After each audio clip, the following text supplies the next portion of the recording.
delivered with the Department for Energy Security and Net Zero and GB Energy. Thanks so much for taking the time to join us. If you're just coming in, we're just getting started. We know how stretched many local authority planning teams are, and we really value your engagement and your time today. So thanks for joining us. The idea of today's training is it's designed to be practical and supportive and interactive. So we really want it to respond to the challenges you're facing. So as we're getting started, I'd like to invite you to put in the chat anything that you would really like us to address in today's session, and I'll have a little look once we hand over speakers and see what kind of questions you want us to address. So it might be that you're looking at issues you're seeing coming in renewables applications or battery applications, areas where you'd welcome more clarity, challenges you're encountering in decision making. So we're aiming to make today as interactive and engaging as possible, and keen to make the guidance that's being produced as useful as possible. So please let us know what's the thing you'd most like to see addressed in today's session using the chat. So first of all, I'd like to welcome I'm just going to change the slide. There we go. So for those of you who are less familiar with Regen, I'll start just with a brief introduction. So Regen provides independent, evidence-led insight and advice in support of our mission to transform the UK's energy system for a net zero future. So we're a not-for-profit organisation. We know that the energy transformation at the scale that's needed will only succeed if it engages the whole of society and delivers a just transition with people and places brought along, no one left behind. So that's part of our driving force for wanting to do this training with you today. Regen's a membership organisation. We've got over 200 members who share our mission, including clean energy developers, businesses, local authorities and community energy groups from across the UK and the energy sector. We also manage the electricity storage network, the industry group and collective voice of the grid scale electricity storage sector in Great Britain. And we've got Ollie Frankland, who's our ESN lead, talking today about batteries and their implications for planning. So importantly for today, supporting local authorities is really central to what we do, and our work with local authorities is really grounded in a strong belief in putting places first. So the guidance and today's training sits squarely within our mission, and we're pleased to be delivering it in partnership with DESNZ and GB Energy. So thinking about the role of planning and planners, planning really plays a crucial role in delivering a clean, secure and affordable energy system in the UK. The planning system is what enables energy projects to move from proposal to reality, while ensuring that potential negative impacts are avoided, minimised or mitigated, and that benefits are maximised for communities and the environment, both locally and nationally. We recognise that local authority planners are under increasing pressure with resourcing challenges, skills shortages and growing caseloads, making it hard to assess the rising number of clean energy applications, many of which involve new or rapidly evolving technologies. So today's training session really is about supporting you with the evidence and information to deliver against renewable energy generation, battery storage and wider infrastructure targets for the UK. So recognising the vital role you play and providing practical support to help you do that role with confidence.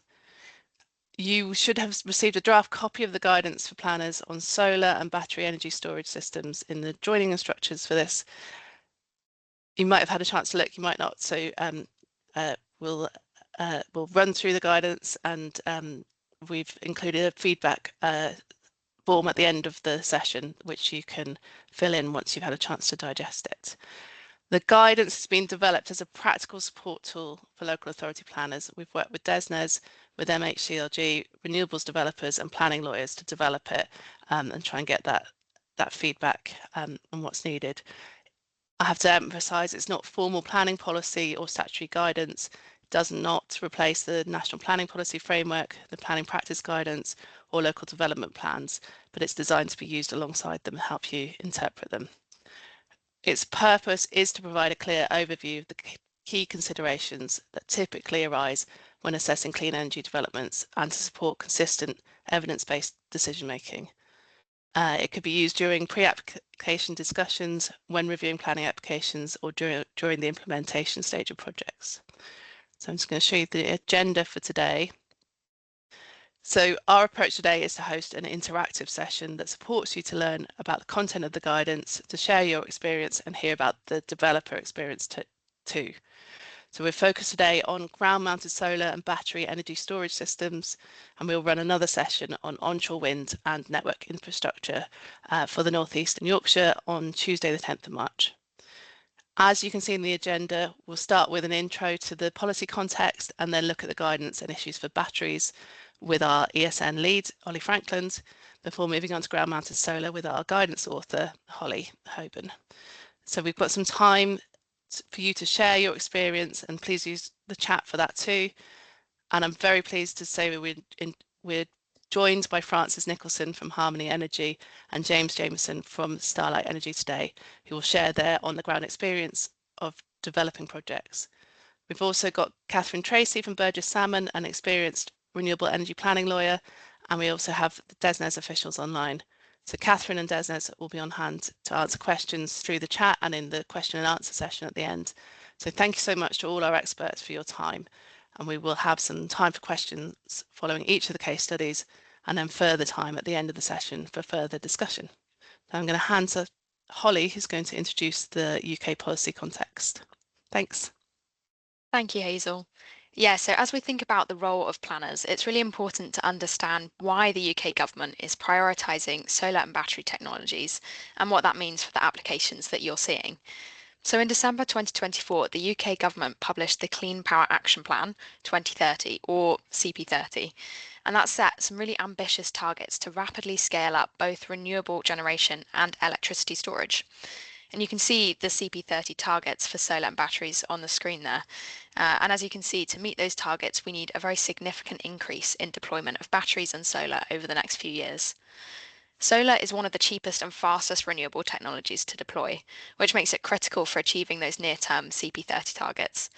And battery storage can complement solar and other renewables by storing excess electricity when generation is high and releasing it when demand peaks, enabling a more flexible and resilient system. We've also seen an increase in co-location of BESS with renewables, especially with solar, which can help have more efficient land use and grid connections. And as well as benefiting the energy system, solar and battery projects can also support local jobs and economic growth, and many also offer community benefits, although those aren't a planning consideration. But what about beyond 2030, past these 2030 targets?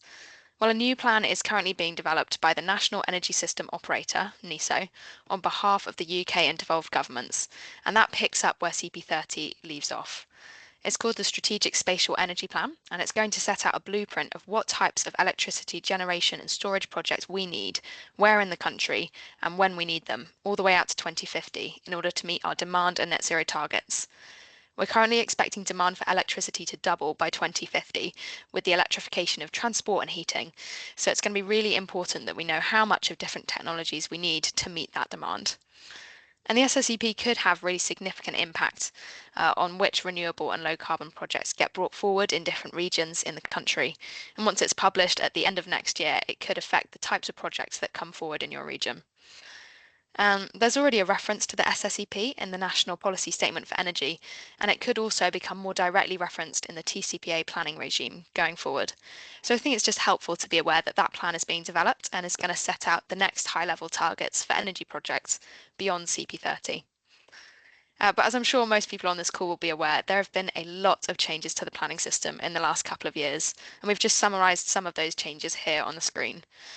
But the broader theme is that we're moving towards a more strategic way of planning our energy system, which is a change from the previous market-led approach to building electricity generation, storage and network projects. And it's aiming to speed up the delivery of that clean, secure and affordable energy system that Hazel was talking about before. And one thing I'd like to just flag while we're on this slide is that there was a draft update to the NPPF published just before Christmas, and it did set out new wording for the benefits of renewable and low carbon energy, changing the weight of those benefits from significant weight to substantial weight. And it also directly defined battery energy storage systems as being part of low carbon energy that those benefits apply to. So that's really helpful, but as that's still a draft update, for now in this training session, we'll be referring to the NPPF as it is in the current version, which was updated last in 2024. And so just before I pass over to Ollie, I think on the next slide, we've just got a quick look at the structure of the guidance that we've written. And as Hazel said, the draft guidance for solar and batteries should have been shared with you before the session. You can see on the left there the different sections that we've set out in the guidance. And as Hazel mentioned, we're really keen that this work is as helpful as possible for planners who are dealing with all of these new planning applications for solar and batteries and other renewables. So at the end of the session today, we'll share a feedback survey link with you, and we'd really welcome any feedback on both the draft guidance and also this workshop session today, so that we can improve delivery and just make sure it's as helpful as possible. But for now, I'll pass over to Ollie Frankland to talk a bit more about the details for battery projects. Good afternoon, everyone. My name's Ollie Frankland. I'm the electricity storage network lead, which I've been doing for the last 3 years. And the electricity storage network, as Hazel mentioned, is there to be an industry body and voice for grid scale storage in the GB market. And we have over 100 members developing, owning, and operating battery storage and other storage types on the GB network. And I'm just going to spend the next 15 minutes or so introducing and trying to summarize the battery or BESS section within the guidance. And then we'll follow that with a case study from Harmony. Before we get going, though, I thought it'd be just worth just giving you guys an opportunity to feed in some thoughts and on your experience of battery storage. So if I could just ask Hazel to include, if you click I or provide the kind of link so that people can join. There should be a little QR code, or there's like, if you go to menti.com, there will be a code, and there you'll be able to join the poll. Let me just see if I can do it myself. If you just click I on your keyboard, it should pop up, Hazel.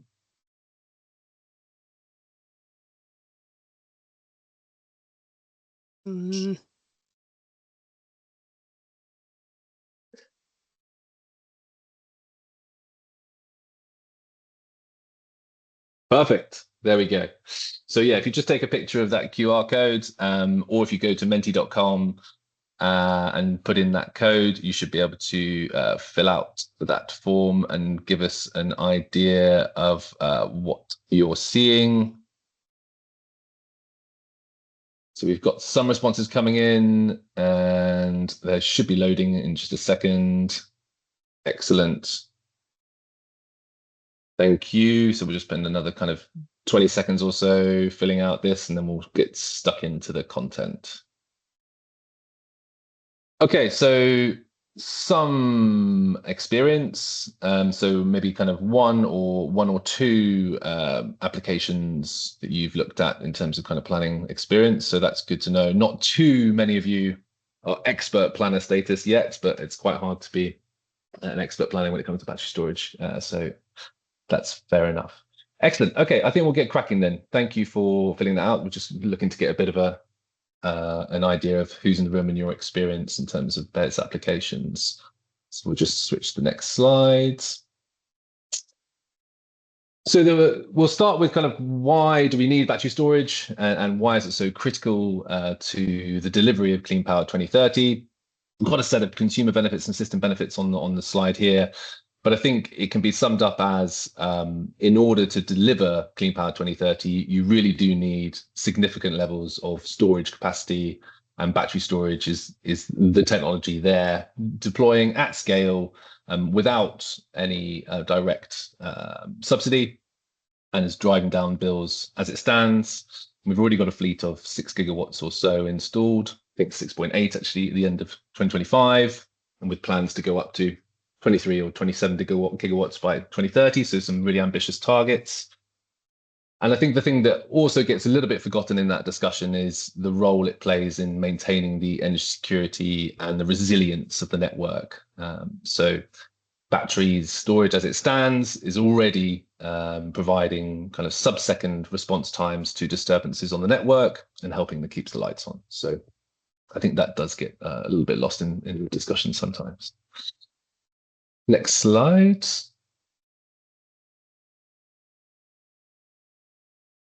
So in terms of the kind of regional context, in the northeast and Yorkshire, the installed capacity is around 430 megawatts. If we take the Renewable Energy Planning Database Q3 figures, although I realize there are some Q4 figures that have just dropped. But if we take the Q3 figures, we have around 16% of the existing capacity, or in terms of England operational BESS capacity, within the northeast, but a really considerable amount in the planning system or with planning permission or waiting construction, and around 7.3 gigawatts has come through in the last couple of years.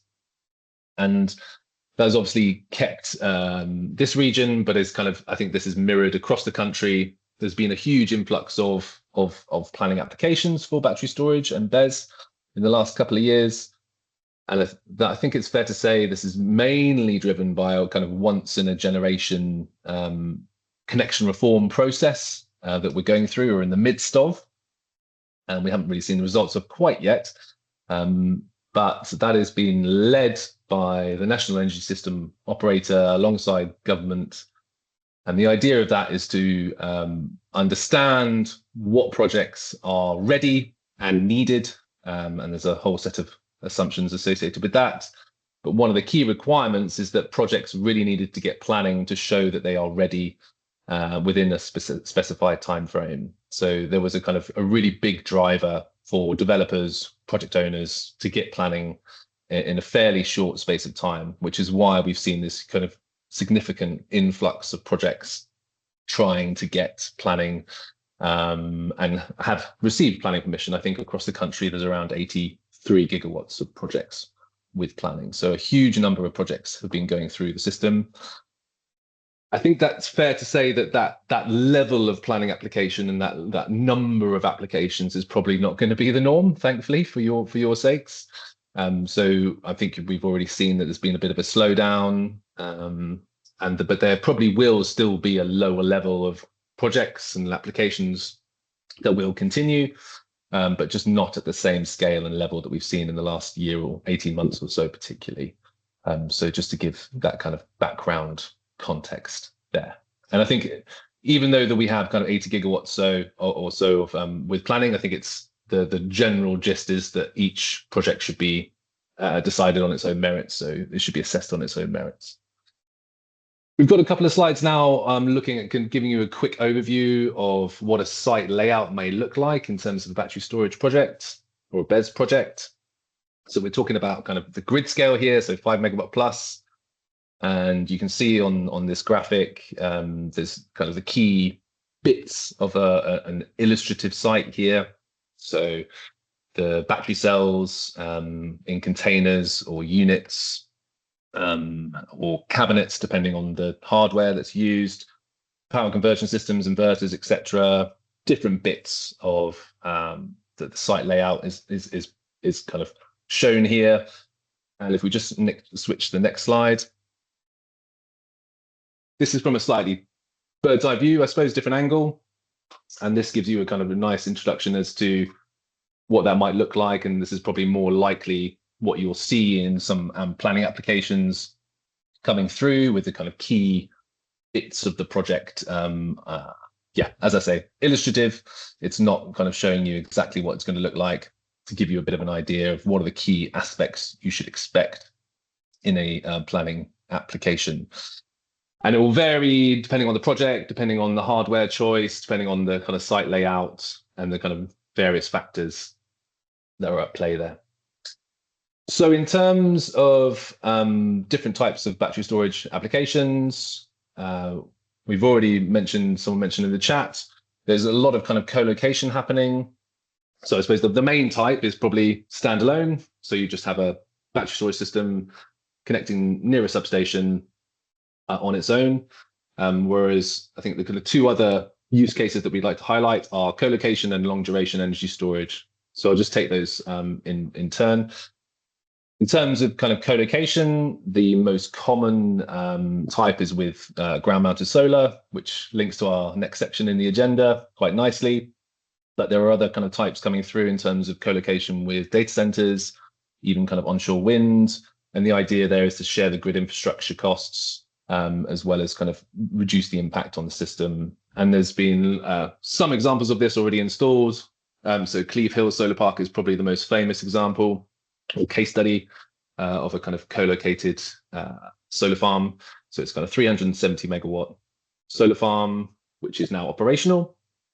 And separately to that, there was a 150 megawatt battery storage site that is co-located and in construction, which and the battery storage site went through the local planning authority process. So it went to Swale District Council, initially got rejected, but then went through on appeal.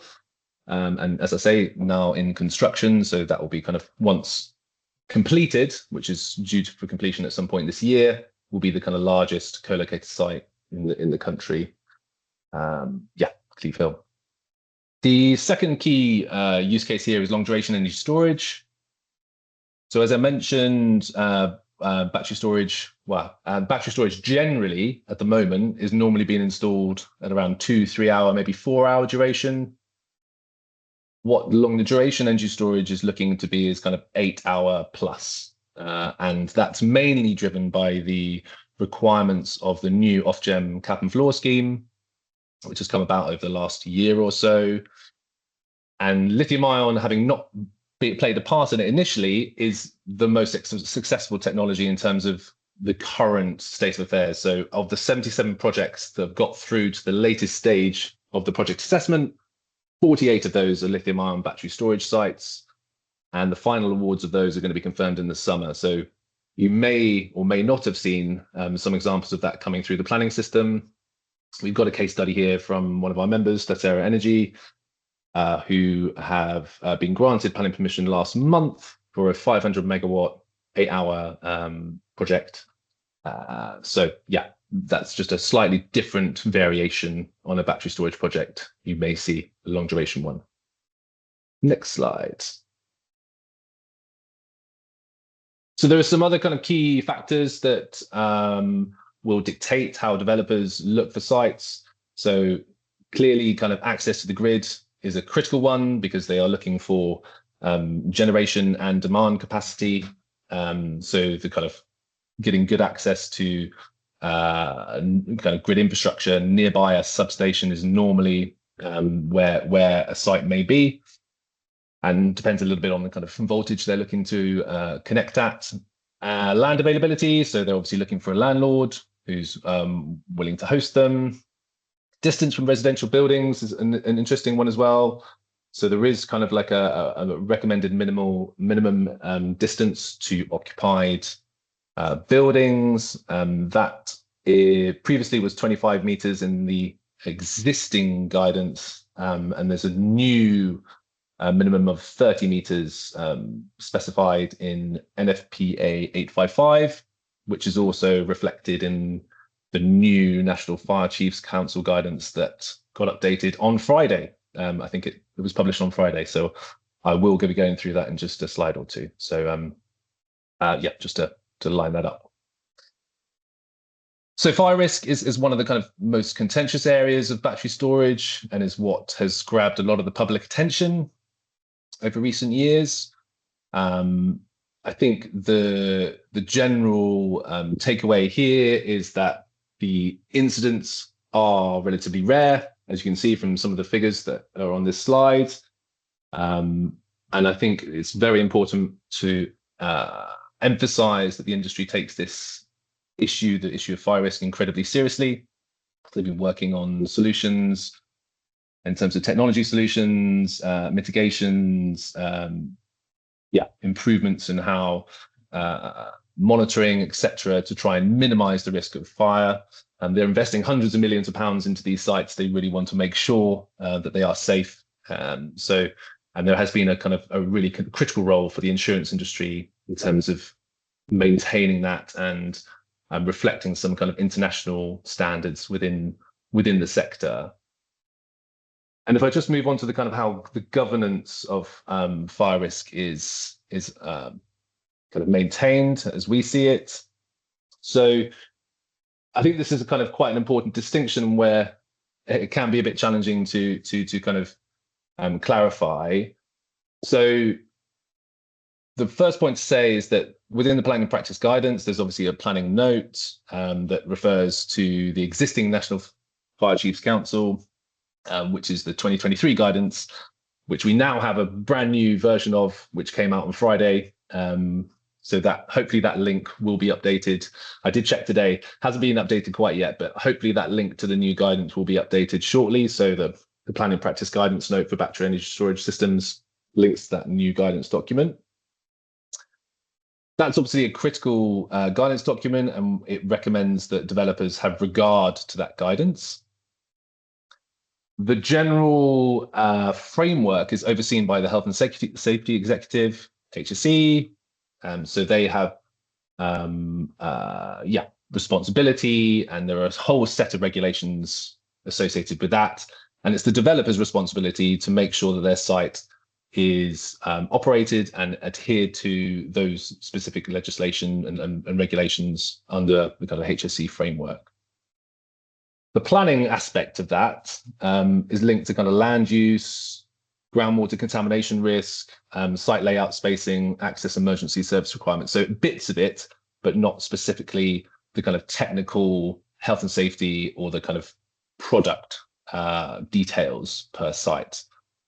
So hopefully that comes through quite clearly in the guidance. So I would really recommend you having a kind of good look at that section within the guidance, because it's a slightly kind of tricky area. The National Fire Chiefs Council guidance, as I mentioned, I thought I'd just spend a slide on that because it did come out on Friday, and it has some kind of particular valuable points in there for planners that you guys should be aware of. And it has some really big changes in terms of updates from the previous guidance from 2023. So again, I'd recommend having a look at it. We put a link at the bottom of this slide there, and there's a nice kind of summary of changes, which I'll put in the chat in just a second after this section. I think the key points to highlight are that they recommend that the local planning authority work with the local fire and rescue service and have an open channel of communication. They also state that, the fire and rescue services are definitely not statutory consultees, so they reaffirm that. But they also say that the guidance should not be used as a mandatory set of recommendations, and instead kind of discussions with the fire and rescue services should be prioritised. And they also state a kind of a whole section for fire and rescue services. They should have a bit on their website. They should have a specific contact for the local fire and rescue service for battery storage. So there should be a bit more work from the fire and rescue services to be a bit more available and engaged on this critical technology area. So yeah, key update there. On noise, it's fairly clear cut. There's some existing guidance that is available. So yeah, it's down to developers to look at that and make sure their sites are operating within those noise limits or any noise limits set on site. There are some abatement strategies there, so you could be using kind of natural planting in order to kind of abate some of the noise associated with that, or potentially some kind of acoustic fence. That picture there, the image shows some kind of planting. There was actually an update in the LFCC guidance around a clearance distance or buffer between vegetation and BES cabinets and enclosures. And that's been significantly reduced from 10 meters in the 2023 guidance down to 3 meters in the 2026 guidance. So that's just worth noting. And finally, for me, in terms of landscape and visual impacts, these are quite limited. These are dealt with as in any other application or development. So there's no specific kind of battery storage landscape or visual impact policy. There is a relatively minimal impact from a battery storage installation due to the kind of low land footprint and relatively kind of not too high or not too tall in terms of the battery containers. And this is kind of an example here from one of our developers showing it can be very minimal in terms of landscape impact. And yeah, the use of vegetation screening here is a good example, but I would say that most developers don't use green battery containers, even though they do look good in this instance. They use white for cooling reasons. hopefully that was a useful whistle-stop tour of the battery storage section within our guidance. As we kind of started with, definitely worth looking through the guidance and having a bit more of a read. I'll put a couple of links in the chat after this section, but I think I'm handing back to Hazel for questions. Thanks, Ollie. I am going to suggest that we first of all hear from Francis and then take the questions afterwards. So we are keen to hear whether what Ollie's said here and what Francis says resonates with your experience. So feel free to use the chat whilst Francis is talking, but also we'll have a bit of time for questions after that. So I shall move on straight to Francis Nicholson from Harmony Energy. Francis. Hi, great. Good afternoon, everyone. Hazel, please also shout if you can't hear me at some point because my microphone seems to be going on and off all of a sudden, but let's just try. Really quickly, I'm just going to run through a couple of examples of sites that we've worked elsewhere in different regions. Very quick overview of Harmony Energy beforehand, though. So Harmony Energy, I should probably point out as well that I'm the development director here at Harmony Energy, so very much involved at the front end of the process and across all the sites that are going through the planning process here. We're a developer, owner, operator of battery energy storage, so ordinarily what we get consent for, we plan to build out and operate and maintain out the back end. We are headquartered in Knaresborough, but ultimately we've branched out and we've got operations across Germany, Poland, Italy, France, and then we've got some solar in New Zealand as well, with an overall pipeline of 13 gigawatts. You can see here on the maps before you that there are a number of projects up and operational across the UK. So we've got 18 sites now operational, one in France, but the rest of them, the 17 of them, in England and Scotland, and with a further site in Richmondshire area, which is under construction. So that's our Skebe BES, we can see in number 14 on the plan. So that's a very quick overview of our experience, how we operate, what we do. So I'll just get on to straight to case studies. I'll get onto a plan in a second, but I just wanted to touch on one of our sites in South Derbyshire, actually near Burton-on-Trent. It is consented. It's a 200 megawatt 4-hour system. So Ollie sort of mentioned that ordinarily you get 2 to 3 hour systems. We have got a 4-hour system consented in Burton-on-Trent. It's a transmission connected project, so I'm pointing that out because obviously there are 2 layers to the grid. At a distribution level, you'll normally find the smaller scale projects. We're at a transmission level at 400 kV here. So that means that ultimately connecting into transmission level electricity networks require the schemes to be much more larger in terms of their scale to overcome the colossal grid costs. I've pointed out there some of the grid costs. So this also includes the connection to the grid in terms of the infrastructure that we need to build on the site, like the switchgear and the transformers, but including in that, the cabling can be up to £10 million per kilometre. And ultimately, grid costs are crippling to a battery development. So, we get a lot of questions about proximity to the grid. Why can't we be located elsewhere? And I'd say the primary reason is that we need to be as close as possible to that point of connection, because the grid costs can absolutely cripple a project. For a project of this scale as well, it's about £200 million in total capex. So what it costs to order the transformers, the grid, all the batteries themselves, the civils, the groundworks, everything involved, plus, the landscaping and all the good work that we do in terms of habitat creation as well. This particular site was quite neat to a lot of sensitive receptors, actually. We had a new build housing estate opposite it and individual properties all within about 150 kilometres, I wish, 150 metres. So we had to be very careful in terms of the assessment work that we did in terms of but predominantly noise as well. Batteries obviously don't make the noise themselves, but it's the cooling systems on top of them. And we also can't forget the grid equipment as well. It has got that lower frequency hum to it sometimes.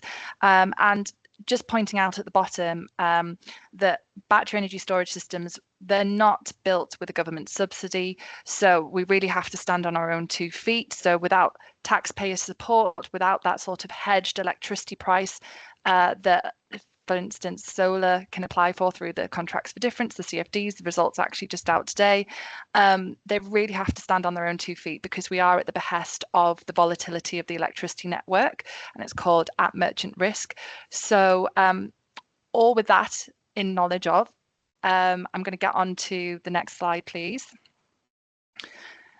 So this is the site in question, little red patch on the page there. I think it ended up being about a 20-acre site in total, with about a 10 to 15-acre development footprint.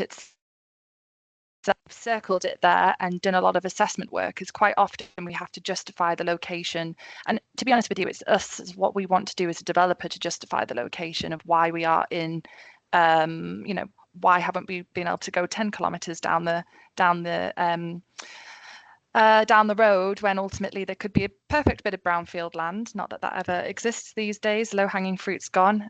Why do we have to be so close to these residential properties, which you might see there in the sort of peachy coloured, I don't know, if a little, yes, well done, yeah, whoever's wiggling the mouse there.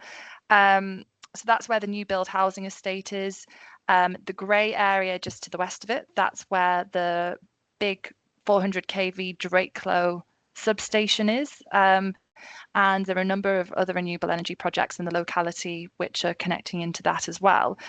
You can see, though, obviously with the red patch and where we are, it would be great if we were just down the road, but there are a number of other planning applications. There's almost sometimes a bit of a toss-up between, well, do we want to sort of extend into the open countryside as much, or do we want to try and keep as close to the urban conurbations as possible? And sort of in doing so, clearly we think quite deeply about the design aspects early on. We do not want to just dump battery energy storage systems in the middle of a field without any mitigation whatsoever. So really we should be looking out for things that you can do on the site to try and screen the schemes from day one, and perhaps not even just relying on tree planting, because we all know it takes a little bit of time for trees to grow. So I can get onto that in a second, but you can see that we did do an assessment around the site. That's actually a 1 kilometre radius in this particular instance. And as a developer, we only progress sites which are within about 1 kilometres of the point of connection of that substation. You might get some other developers which have slightly wider parameters, but we keep to 1 kilometres because, as I mentioned, we are at the behest of the volatility of the electricity networks, or the market rather, I should say. We don't get a government subsidy, and as I mentioned, those grid costs can be absolutely crippling. And so as a result of our strict site finding criteria, being as close as possible to the point of connection, everything that we've got consent for to date, either via divestment or that we've built ourselves, has actually got built. And that's not always the case across the industry. A lot of projects are perhaps ill-conceived, where, for instance, the grid costs aren't factored in as rigorously as they should do from the beginning. Something that just needs to be understood, I suppose, a little bit from a local planning perspective, local planning authority perspective, that we need to be as close as possible to the point of connection. That's probably the main guiding principle. So just on to the next slide, please. And so in this one, unsurprisingly, we got officer support, but then it was refused at planning committee based on impacts on agricultural land, would you believe? So not landscape and visual, being so close to residential properties, not noise, not any other sort of residential amenity issue, actually impacts on agricultural land. And you can see that this is a photo montage that we had mocked up during the course of the determination, and ultimately it was allowed at appeal. So you can see that quite substantial sized grid infrastructure to the west of the site. That's the switchgears and the transformers, and then a cable would run to the Drakelo substation, which is just on the opposite side of the road to the west of the houses. As you can see there, some of the key benefits too. We've put all that planting in at the front of the batteries. As Ollie mentioned, we can use a lot of planting. What's not very clear on there is we've also done a bit of an earthworks exercise where we've put a big bund in front of the site, try to sort of grade it, make sure that really a lot of that infrastructure is hidden from day one. So that is one case study. I'll just quickly hop on to the next one. And this one, whizzing through, it's near Kendal, lovely undulating landform. It's another 200 megawatt system, but we could only accommodate a 2-hour system on the site, and that's just purely down to spacing requirements. Another 400 kV connected transmission project. Again, grid costs are the same, crippling. But the capex, because we've got a 2-hour system, is reduced. As I mentioned, it's undulating landscape. It's got public rights of ways. It's got long range views, and again, without the government subsidy and no taxpayer support. So this is it. Ollie mentioned you can get green batteries, and in this particular site, because of the sensitivities of the landscape, developers do not like to do this, but we did make a commitment to use green batteries very early on in this process, because ultimately we knew it was a sensitive landscape. Not designated, I should point out, but just in terms of you can see the landform there, but you can still, however, see that there is grid infrastructure. The first photo montage clearly is existing view. Second photo montage is it would be at year 1. You might think, right, well, you've perhaps hidden the back. Well, are the batteries hidden? I would say they are hidden to an extent. We use the green batteries, but what we've done is done quite an extensive earthworks, civils exercise, a big cut and fill exercise to lower the site down, to use some of that excess soil and provide the screening. So again, not relying on vegetation, we're actually working with the landform and doing a cut and fill exercise as well. We have to be very careful about the drainage and existing watercourses and silt runoff naturally. Obviously, with the sites, we do try and provide a significant habitat creation and biodiversity net gain, particularly on this site because of where it's located. Construction vehicles was a key consideration too, particularly abnormal loads. Normally with the construction traffic, batteries can come on just regular HGVs or low loaders, don't require any abnormal load assessment. With the likes of some of these big transmission connected projects, abnormal loads can become a bit of an issue. That's just to do with the transformers and the switchgear associated with it, particularly at 400 kV, they're quite big. And so again, agricultural land was a bit of an issue on this one. So next slide, please. This is just an overview of that particular layout. It's not very clear on this one. It's not an engineering detail, but you can see perhaps on the northern edge of the platforms that that's where a bit of a cut's taken shape. It's a slightly different coloured green. And then you can see the layout of the batteries themselves. You can see that big bit of switchgear and transformer equipment to the east of the site, the overhead lines as well, and we'd just be connecting into the Middleshore substation or the Hutton substation, which is just opposite the site, again at 400 kV, as I mentioned. We've got the attenuation basin, so we always factor in drainage into our designs. We've got the planting, the mitigation. We've got one point of access, one main point of access, which travels southwards. It just goes off the page, but we do have an emergency access at the northern end, where that red pylon is. You might be able to see some sort of hatching there, just coming into the site. That's an emergency access, and that's to deal with the NFCC guidance, which has ever so slightly been relaxed. So, for instance, 2 points of access were always preferred, almost sort of sounded like they had to be provided in every instance. But the NFCC guidance has been updated to say that, preferential, but where they can't be provided, ensure that there is suitable access and perhaps a loop where you can around the site. But naturally, a lot of these batteries, they are inherently very safe. I think that's one of the key considerations or issues we experience from the communities. But inherently they are very safe. They don't just spontaneously combust.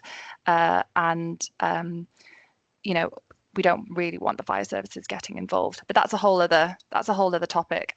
Thanks, so if we go on Francis. to the next slide. I'm going to stop you there just because we're Please. going to run out of time. So I'm going to just open to see if anyone's got any questions at this point, just briefly. And could you hear me then? Did I just yes. completely go off? No, you're fine. I'm just saying that we're just in terms of time, I'm going to stop you there. I'm sorry. Got you. No problem. Open, see if anyone has a quick question, but if not, then we will move on to the solar stuff. So please feel free to raise your hands. David, jump in. Hi, so I'm a planning officer with a district council, and I did raise a question in the chat already about the status of battery storage in terms of, is it within the definition of renewable and low carbon energy? And I think somebody answered that already. Somebody affirmed that it was. Okay, just a couple of other points, kind of.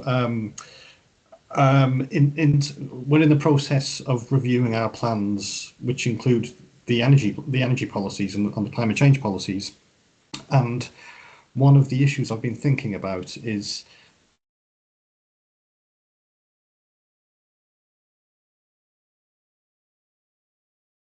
do we explore either previously developed land first or non-greenbelt land first, or in the case of greenfield agricultural, have they considered the lower BMV grades? And sometimes there's a document called alternative site assessment. So I understand that some councils expect this in their policies. So that's something I'm currently considering how we deal with that. And the third point was, I think somebody mentioned that the buffer distance is to dwellings and that had been changed to 30 meters, I think somebody said. And could you just clarify, do you mean, is that 30 meters to any point of the curtilage, or is it 30 meters to a point of the dwelling itself? Thank you very much. Thanks, David. Ollie, do you want to come back on that point? Yeah, so in terms of 30-meter curtilage, sorry, in terms of kind of the buffer distances there, so it's the minimum distance between the beds, cabinets, and infrastructure and occupied buildings. So I can't give any more. That's the wording I've got. So I'm not, in terms of kind of the exact curtilage and how that's defined, I'm not quite sure. Francis, that's useful. Thanks. Francis, did you want to respond? Yeah, sorry, is that on the on which point? Sorry, Hazel, just on anything there? Yeah. Yes. Yeah. Yeah, I mean, I know I was just looking at the chat actually, just about the low carbon and renewable energy point. And sorry, please, just in terms of the other point to respond to. David, do you want to just repeat your question? Hi, yeah. So you've got the MPPF position, which is generally supportive of renewables, and we've had policies over the years which kind of replicate that. But I've always had this insistence when we've had applications in to expect a developer to demonstrate that they've considered sequentially sites that were either brownfield before greenfield, or kind of in some cases non-green belts before green belt.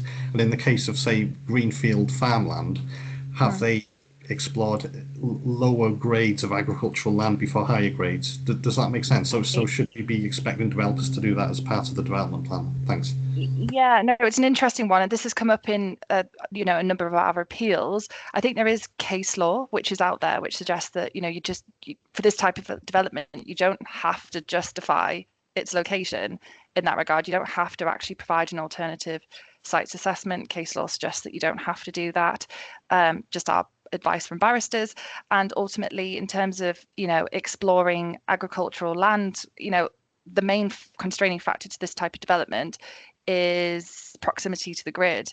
So quite often, if the whole area is covered in quite high grade quality land and you're within the bounds of what makes a feasible radius distance from the point of connection, then there really isn't, in my view, and what plenty of planning inspectors have agreed with, is that you don't have to assess any further in that regard.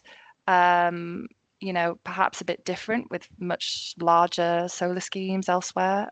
But in terms of the battery energy storage schemes, if you can, I mean, it's quite often we don't even get asked to look at agricultural land grading in schemes themselves. Of course, we do provide that information where requested.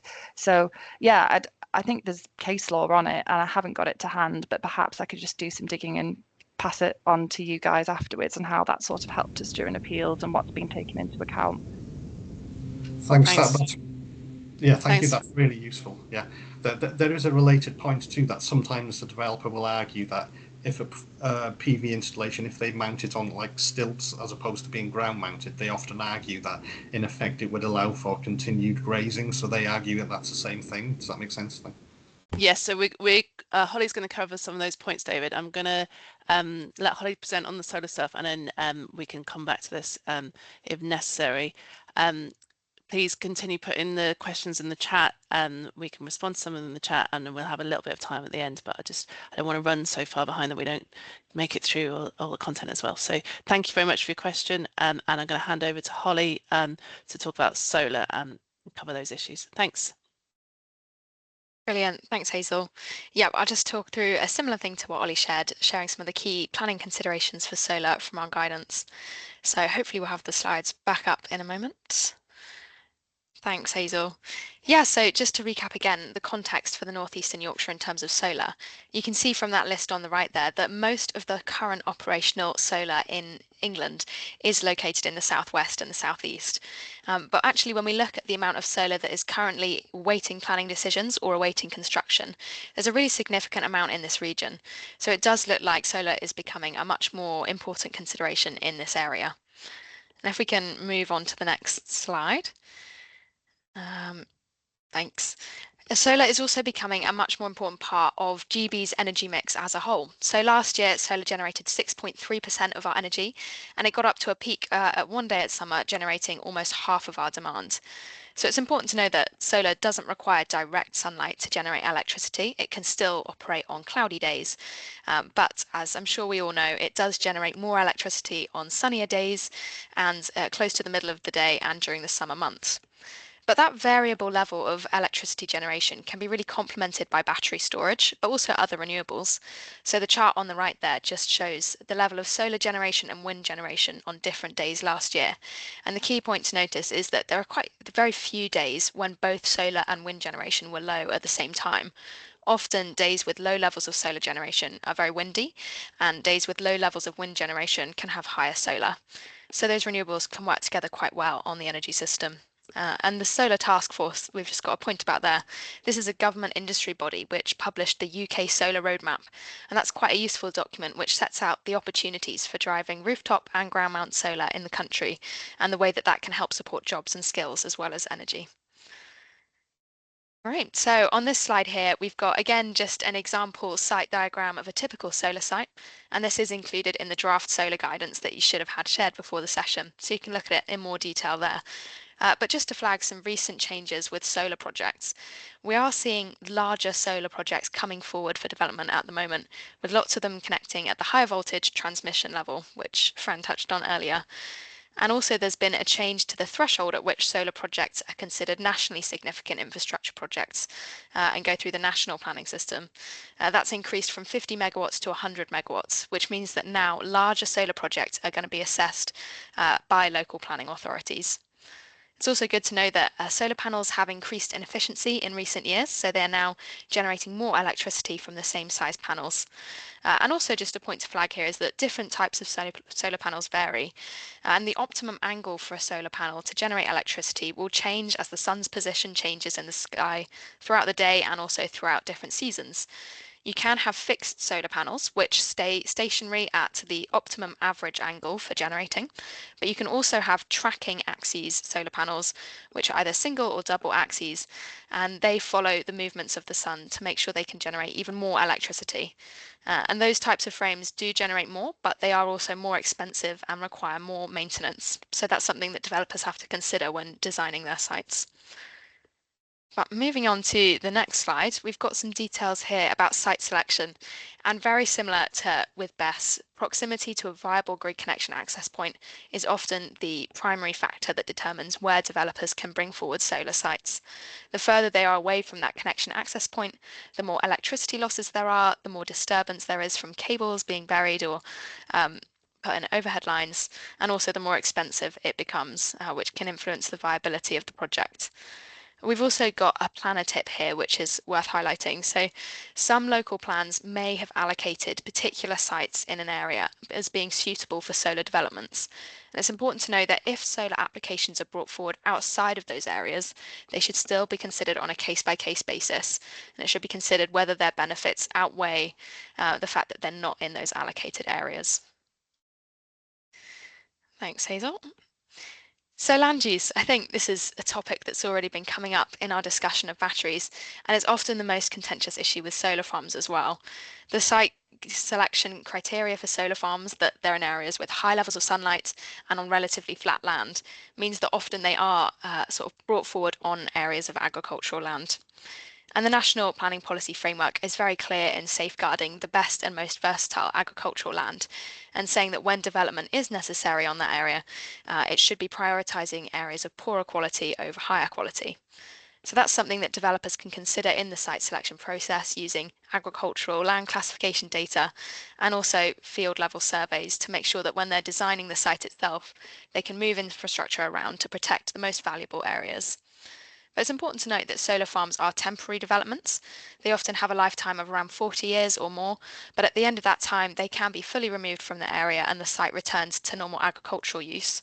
Although agricultural use can also sometimes continue during its lifetime, as we just heard earlier, sheep can be grazed around solar panels if the site is designed to allow that, although growing arable crops alongside solar panels is less likely at the moment in the UK. But in terms of what impact actually happens on soil, could we go back just for a bit more, Hazel? The level of soil disturbance on a solar site during construction is relatively minimal underneath the actual panels themselves. You can see the top photo there shows the piles that are used to mount solar farms, and they disturb very little soil. The main impacts on soil come from the access tracks, the inverters, and any substation buildings. And when those things are being installed, it's important that soil is managed really sustainably to protect it for the future. And during operation, soil is disturbed very little at a solar farm, and soil health can actually be restored during the lifetime of a solar farm. So if we go on to the next slide now, Hazel, an appeal was granted in May last year, which gave some helpful conclusions in the inspector's statements about the impact on agricultural land. So the inspector concluded that the status of the land as best and most versatile was safeguarded as long as there was a condition in place securing a soil management plan. The inspector also concluded that the site would not be using its maximum potential as BMV land while it was a solar farm, but the inspector found that the prospect of improving the soil condition on the solar farm merited countervailing moderate weight against that point. So that's a really helpful example of the fact that it can be considered in the planning balance whether soil will be improved during the lifetime of a solar farm. Right, and if we can move on, another topic that relates to land use is overplanting. So solar panels generate electricity, but this has to go through inverters before it can be fed onto the electricity network. And the amount of capacity that the inverters have on a site is referred to as the export capacity. Overplanting is when developers install more solar panels than they need to meet that export capacity to the grid connection. And this means that when the site isn't generating at 100%, they can still reach that export capacity more of the time. So it increases the amount of electricity they can export to the grid. And there's a really helpful example, a blog from Burgess Salmon here that explains a bit more of that in practice. And we do have Catherine Tracy, who wrote the blog, on the call today. So I would say if there are any questions on overplanting, definitely direct them to her in the chat or at the end. But for now, we will zoom on to the next slide, if that's okay. I just wanted to briefly touch on biodiversity. So, like with any project, the impacts on biodiversity will vary on a case-by-case basis, depending on how the site is managed. But there have been several academic studies, a study from the RSPB that we've linked here, and also work from Solar Energy UK, that's shown that if solar farms are managed well, they can support really significant delivery of biodiversity net gain and habitats for different species. So that's a really exciting opportunity for solar farms, but again, it needs proper management and should be assessed on a case-by-case basis. But moving on to the visual impacts of a solar farm. So again, solar panels are typically about 1.5 to 3 meters above the ground, so they are fairly low lying. But where solar sites are now taking up larger areas, they may have a bigger impact from views further away or at a landscape scale as well. Cumulative impacts are also becoming increasingly important to consider as more and more solar projects are brought through in different regions.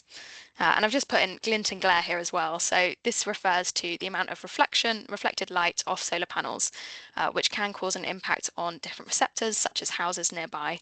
But it's important to note that solar panels are designed to absorb sunlight rather than reflect it. So this is often a fairly low level risk, but can be assessed using as part of the landscape and visual impact assessments. And it should also be considered whether panels are going to be stationary or if they will be adjusted to change that angle throughout the day or the year. And looking at landscape impacts on the next slide. Again, these are important to consider, and the planning practice guidance sets out that it's especially important to think about cumulative impacts, again, as more of these projects get brought forward. So those are the degree to which a proposed renewable energy development becomes a significant or defining characteristic of the landscape. And there's guidance in the PPG for assessing that cumulative impact, but in assessments that might look like developers putting forward consideration of what other developments are coming forward in the area, other developments that have been proposed in the area as well, and using photo montages to show the proposed scheme alongside those other existing or potential schemes as well. We've got just a couple more points to go through. So archaeology is another area which is common to many planning applications, but there are some really helpful forms of guidance for solar projects in particular. And these have been developed by the Chartered Institute for Archaeologists, Solar Energy UK, and also in the version that Chartered Institute for Archaeologists are developing, the Local Government Association and Planning Advisory Service have been involved too. So these should be really helpful for assessing this. But one thing that would be great to note is that trial trenching can be secured as a post-consent planning condition for solar farms, and that can be really helpful for simplifying the process and minimising unnecessary disruption to the ground. And finally, if we move on to the last slide, flooding and drainage. This can also be raised as a concern with solar farms, but as we mentioned before, the solar panels themselves disturb a very small amount of soil at a solar site, which means that rainwater can still drain through the grass between the panels. Access tracks are also often permeable, so the main areas where drainage needs to be considered are the substation buildings and any inverters or other supporting infrastructure that has foundations. And it's important still, like any development, for sites to follow standard requirements for sequential tests, exception tests, and site-specific flood risk assessments. So that was a very quick overview of some of the topics that we've covered in our guidance, and I'll hand back to Hazel. Thank you, Holly. So I'm going to just ask again the question, does what you've heard resonate with your experience? So please feel free to use the chat to share your views on that. And I'm going to introduce James Jameson from Starlight Energy to talk about the experience of a solar developer. And then at the end, we'll have enough time to have a bit more of a Q&A session and hear from you directly. Thanks very much. I'm going to hand to you, James. Get your slides up. Here we go. That's great. Thanks. Thanks, Hazel. Good afternoon, everyone. Thanks for the invitation to come along and join in this afternoon. Much appreciated. If we're able to move on to the next slide, please. I'm just going to talk through our experience of gaining what ended up being a delegated planning approval for a 50 megawatt solar farm in Hampshire, just in the outskirts of Andover. The planning authority was Test Valley Council. We first started developing this site 6 or 7 years ago when we identified the land. And I think as a bit of context, some of you might have kind of followed the solar journey in the UK or been involved in it. I started working on solar in about 2013 Round about then, or a couple of years after that, the government reduced the subsidy level to a maximum of 5 megawatt solar farms, which we all worked on for a few years. And there was a bit of a hiatus whilst the solar-free subsidy, or the subsidy-free solar market got going. And this is one of the earliest sites that we started to develop in the subsidy-free regime. So to go from 5 megawatt solar farms at about 10 hectares in size to 50 megawatt solar farms at, somewhere between 80 and 100 hectares in size was quite a leap. And I think this project was a sort of turning point for me professionally and us as a team and a group. We realised that large-scale solar could be accommodated in what was on paper a reasonably sensitive landscape, quite near to an AONB as it was then now a national landscape, near quite a nice village, Pinton Musey, and the outskirts of a reasonably big town, so a fair amount of development pressure in the area. But we worked closely with the planning authority and worked closely with the local parish council and the local community to really understand the concerns that the locals had raised in detail through community engagement events. And we were able to implement a number of design changes around the solar scheme to address those concerns. And the kind of mantra I always work to is to try and minimise impacts and maximise benefits. And I think we kind of managed to do that on this project, and we went from a parish council objection and a good handful of local objections to a delegated approval with no objections, by making a range of changes which we'll explore in a second.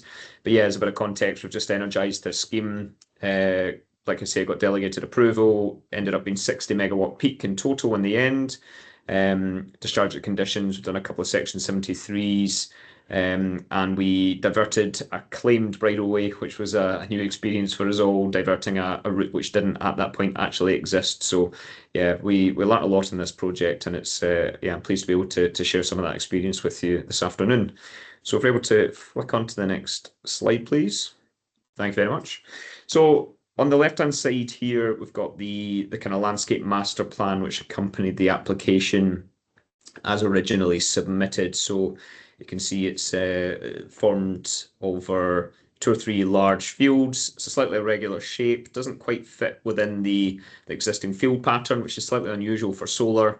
But we had signed up more land with a landowner than we required, knowing that it was quite a sensitive location. We would probably have to alter the design to get through planning and keep everybody happy. Again, just touching on some of the earlier discussions this afternoon, what really drove this site selection was finding a viable grid connection opportunity or point of connection here on the existing overhead lines, which you can see in a sort of salmon pink crossing right at the southern end of the site. We built a new substation to connect onto that. The slightly irregular shape is primarily as a result of archaeological finds. We undertook a geophysical survey, which is a non-intrusive investigation methodology, which we can use to almost sort of x-ray the land and give us an idea of what is on the land. We uncovered some Roman remains. We're able to work around those, the sort of in and out site boundary along the western side of the site reflects some of those findings.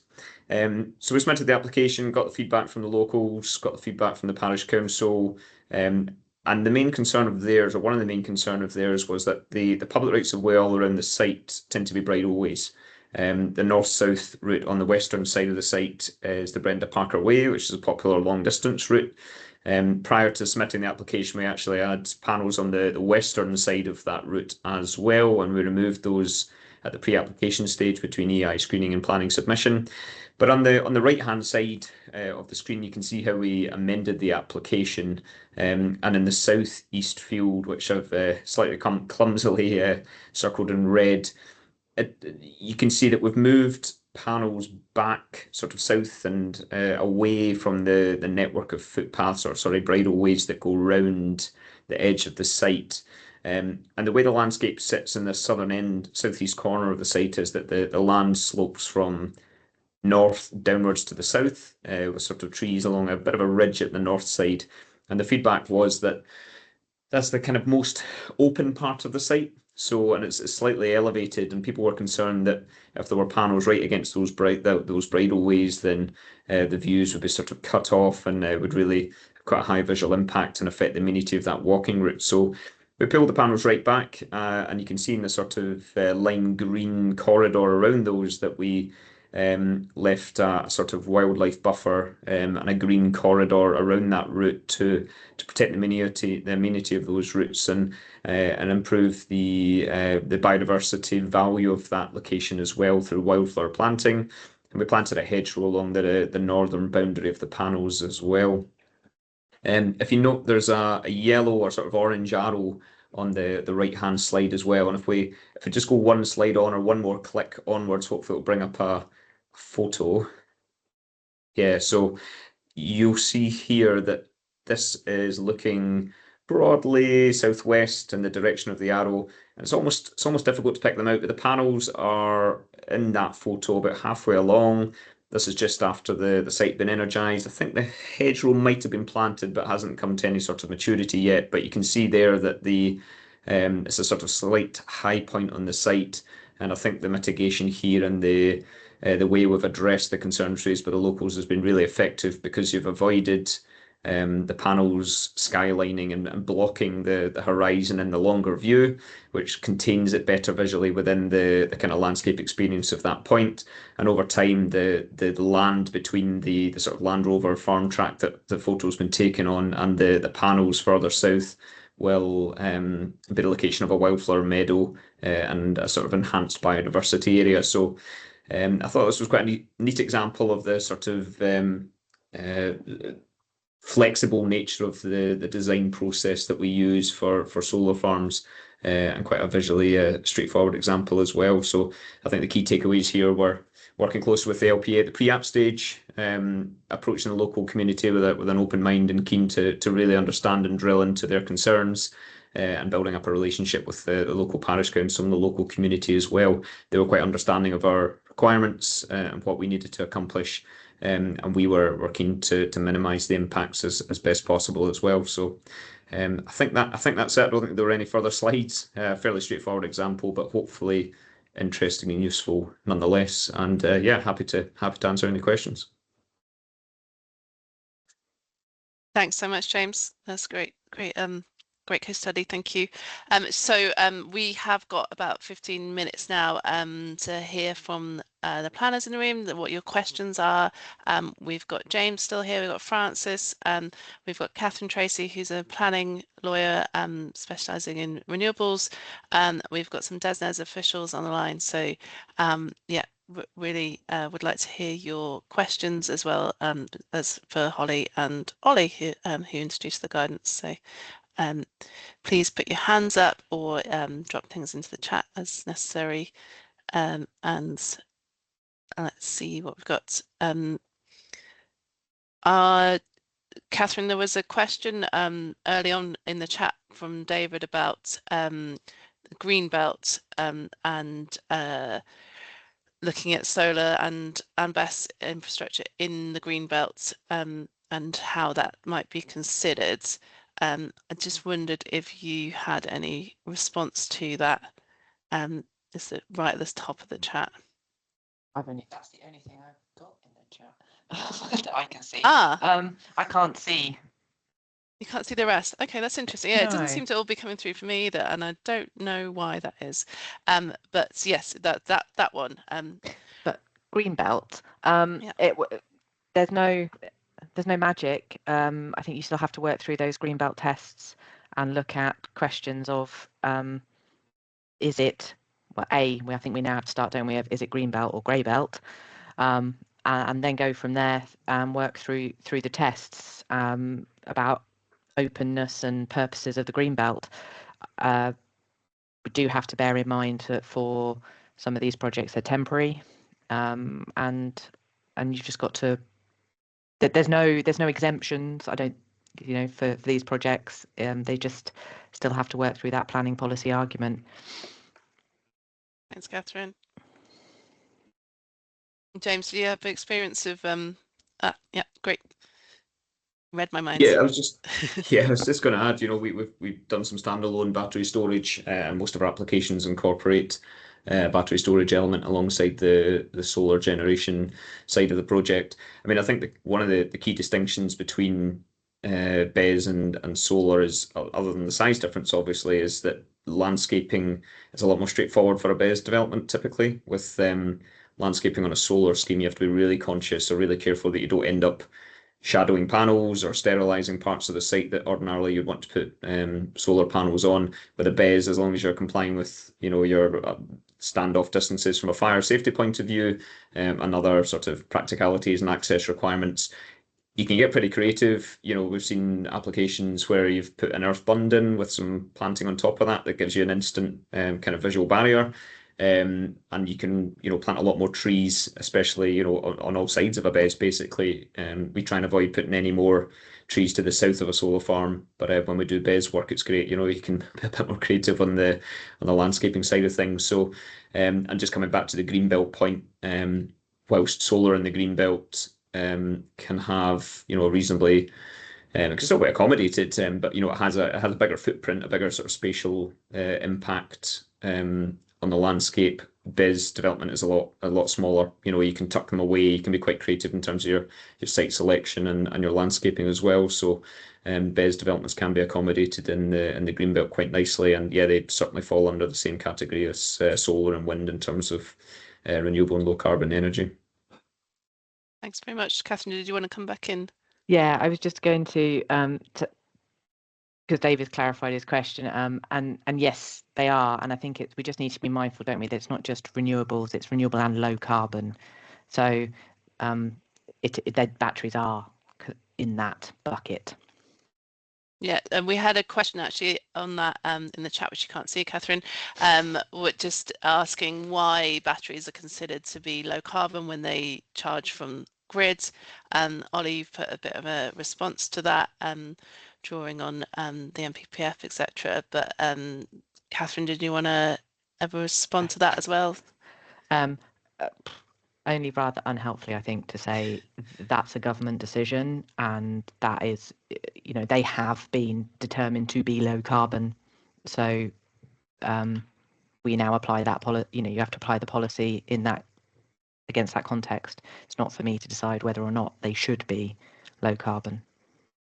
Thanks. So I think from Regen's perspective, we look at decarbonising the UK's energy system, and our kind of projections about how that's achievable always includes battery storage as part of balancing the system in terms of the use of renewables being variable and weather dependent. So the batteries are part of that low carbon system overall. James, were you going to comment on that? Yeah, I was just going to add, with the battery storage side of things, because renewables isn't dispatchable, because it generates when the wind is blowing or the sun is shining, or storage is a critical element of a decarbonised energy grid. You have to have storage capacity on the grid to help deeper penetration of renewables. You can't wait until the grid is fully decarbonised, then add the storage, if that makes sense. You need to do both at the same time. So whilst, yeah, it's a valid point that whilst, there's still gas on the system, and storage schemes are storing power which may be generated by gas, as the system becomes greener and greener as a result of storage, over time, the energy stored will be greener and greener. So we can't decarbonise completely, then add the storage. It's a critical element of a decarbonised energy system, and that's really the justification for storage on the system, and that's set out clearly in government policy.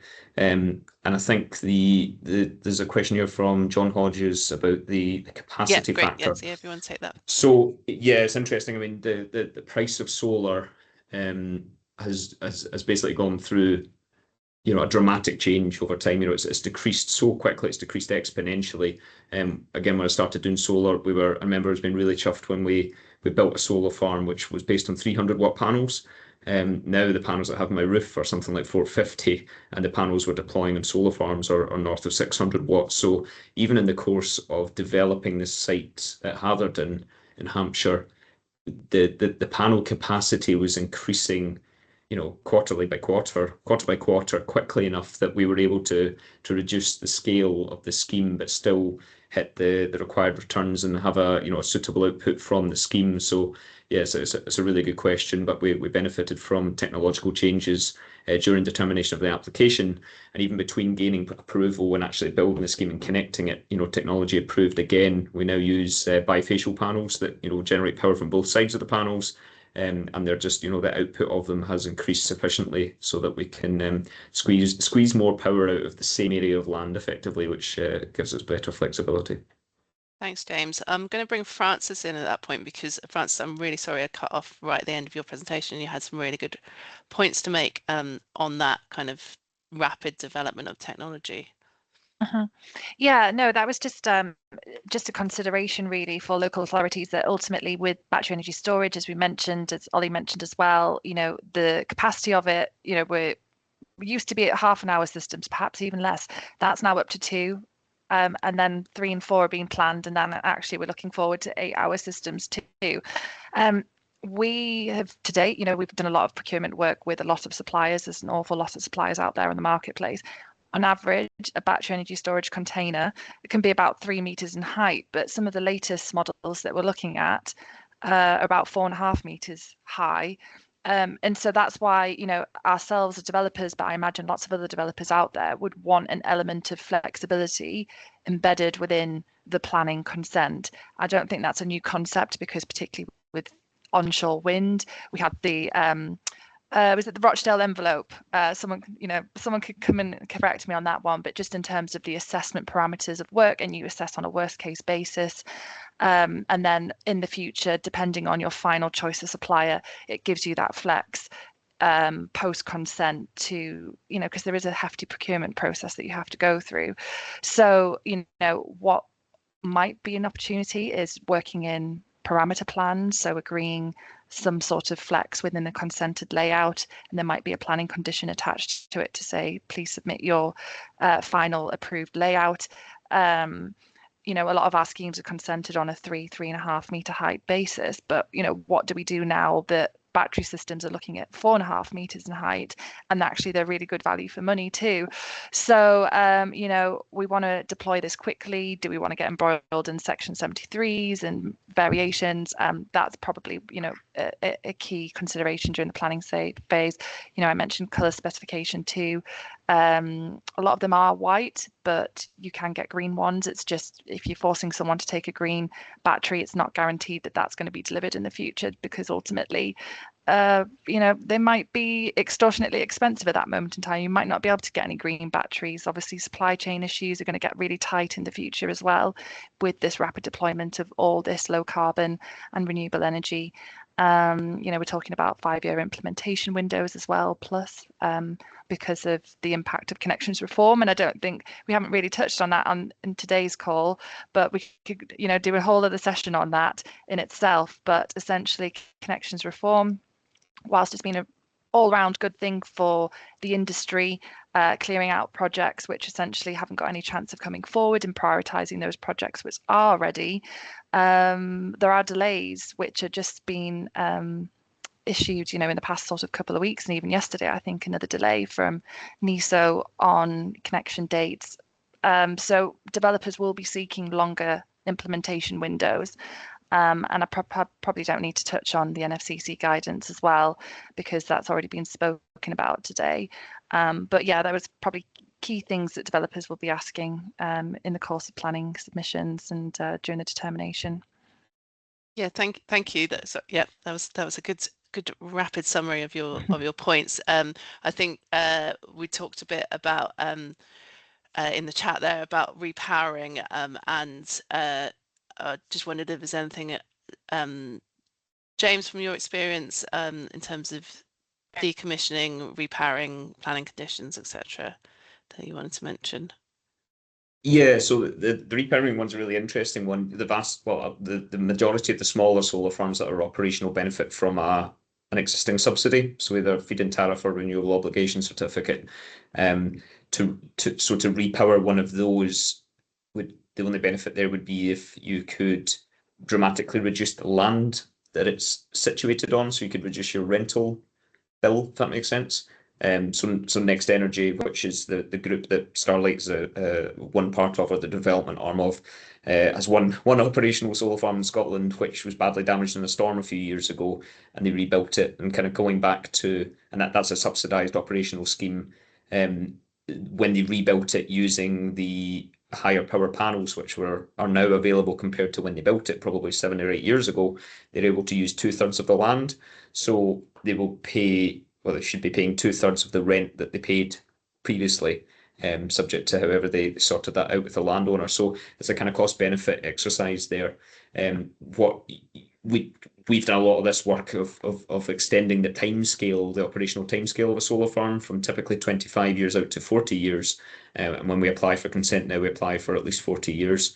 And operational schemes which benefit from a subsidy which will expire after a certain length of time would then be able to be retained in place to operate out to 40 years. Again, there's probably a cost benefit exercise at some point to say, is it worth removing the existing panels, which will lower capacity, and replacing them with higher panels, and hopefully reducing the rental costs, or coming to a new agreement with the landowner.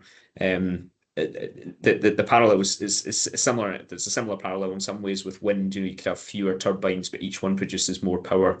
But obviously you don't have the same sort of land take as you do with solar. So it's still quite early, because solar is less mature than wind in some ways. It's still quite early in the kind of industry sort of time frame for a sort of major repowering exercise to be coming forward. Thank you very much, and thank you everyone for your questions and the discussion. We have got a feedback form on this session and on the guidance that you've been sent, the draft guidance. This link will be clickable in the version of these slides that you get sent. It should be quite quick, but we really want to hear your feedback, because you are the first region that we've delivered this training to, and we have to do it 4 more times, as well as doing the onshore wind and network session for yourselves and the other regions. So we really want to hear what was useful and what we can do differently. So please do fill that in. And also, if there's questions that we haven't answered, then you can drop those in, and we will think about how to respond to those en masse as we gather them from the regions. So the next session for the North East and Yorkshire is on onshore wind and network infrastructure. It's on the 10th of March at 2 p.m. Till 3:30. The link again will be clickable when we send these round. So just for me to say thank you very much for coming along, for participating. Thanks a lot to James, to Francis, to Catherine, and to the DESNES officials for being online, and to Ollie and Holly for presenting. And yeah, thanks very much for your participation, and we'll finish there.